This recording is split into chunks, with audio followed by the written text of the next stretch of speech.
হঠাৎ অর্ধেক রাতে প্রচণ্ড জোরে বজ্রপাতের শব্দ হয়। সেই শব্দে তার ঘুম ভেঙে যায়। সে অবাক হয়ে দেখে যে এখনো বৃষ্টি পড়ছে।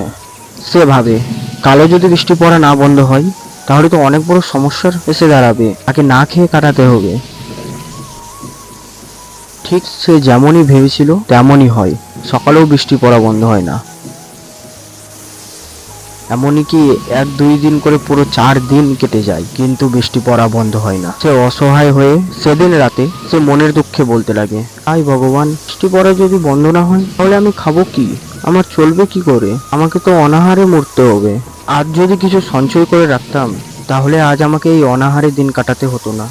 মনের দুঃখে বলতে বলতে খিদা ও ক্লান্তিতে সে হঠাৎ ঘুমিয়ে পড়ে। সে বুঝতেও পারে না সে কখন ঘুমিয়ে পড়েছে।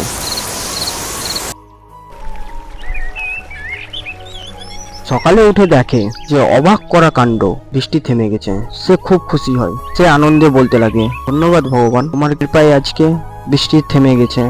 এবং কি সে বুঝতেও পারে যে সঞ্চয় করে রাখলে বিপদের দিনে কাজে লাগে। সে ভাবে আজ থেকে সে কিছু অর্থ সঞ্চয় করেও রাখবে। এরপরে সে আনন্দে জঙ্গলে কাঠ কাটতে চলে যায়।